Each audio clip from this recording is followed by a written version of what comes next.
Hey, church, this is Vince Miller. Thank you so much for joining me for another devotional. Before we dive into today, I just want to remind some of you guys that don't know this.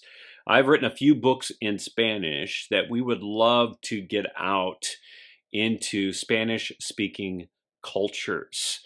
So I got a couple of options for you today to kind of help out with this mission as a church. Number one is this: if you know someone who's a missionary in a Spanish-speaking culture, then I would love to get books in their hand, books by the case even, so that they can disperse them for free inside of their culture. You know, one of the ways that this happens is sometimes missionaries come to America, and you probably know that they're here, and I would ship a case of books to them to take back overseas with them, because that's the easiest way to transport them.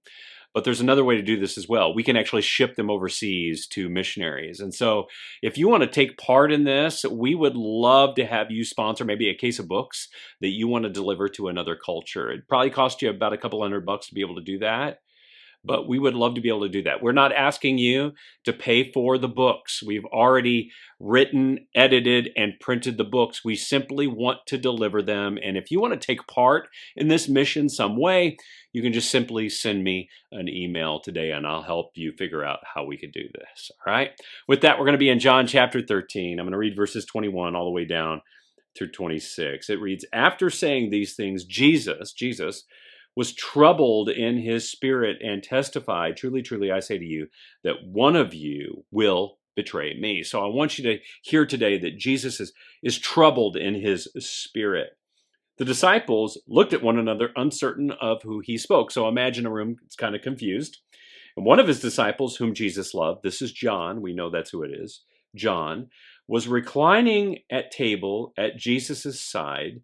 So Simon Peter motioned to him to ask Jesus of whom he's speaking. So Simon motioned to John to say to Jesus, hey, find out who this person is. So there's kind of this whispering or this cryptic stuff going on in the room. So that disciple, John, leaning against the back of Jesus, said to him, "Lord, who is it?"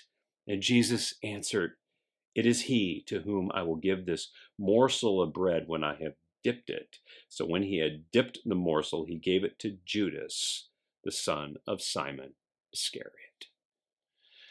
So guys, this is a chilling spiritual moment with Jesus. While Jesus is just reclining and eating, obviously his last meal, with his 12 closest companions, Jesus' spirit is troubled about something. Obviously, something that's happening in the room.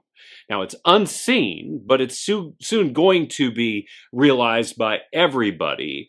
And because Jesus is experiencing it in his spirit, he calls it out. He calls it out. And here's the issue. Everyone in the room except Jesus and Judas are confused about this moment.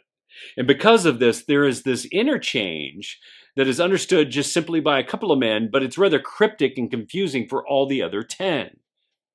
Now, I think we sometimes forget the implications of being created in the very image of God. You see, we are created by God, in the flesh, of course, with a spiritual feature that sets us apart from every other creature in all creation. We possess a spirit, and this spirit craves spiritual fulfillment. We can either find this fulfillment from God in the Holy Spirit, or we can find it from Satan in the works of the flesh. Yet because we live here in the flesh, we're reminded of our flesh all the time, aren't we? We are tempted by our flesh regularly.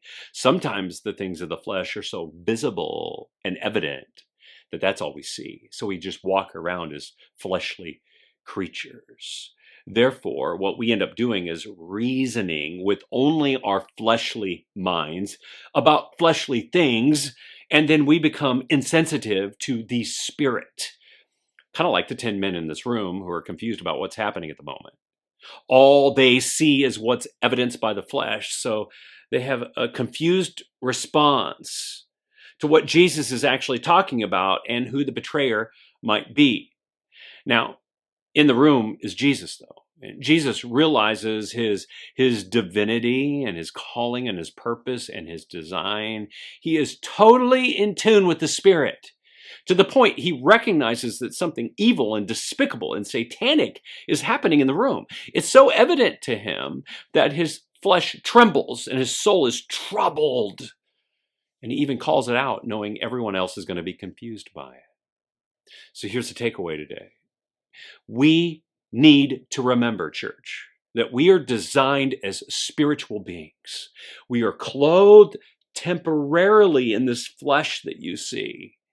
And as believers, we are indwelled by the Holy Spirit that empowers us and directs us. Therefore, we need to be sensitive to this Spirit moment by moment, not letting our flesh distract or dictate our actions. Because this is the case, we need to become more sensitive to the Holy Spirit and reject the spirit of the flesh. We need to be more aware of the spiritual battles happening moment by moment in our lives, because these interactions are not surface level interactions at any moment in time. There is no such thing as a surface level interaction. All interactions that we have with human beings are spiritual interactions. And if you start seeing things this way and living this way, then your flesh is going to respond more like Jesus's did here when the spirit of Satan enters the room. So fellas, become more sensitive to that spirit and that reality today. I love you. I pray this blesses you. If it has, share it with someone else, okay? And I'll see you right back here again tomorrow.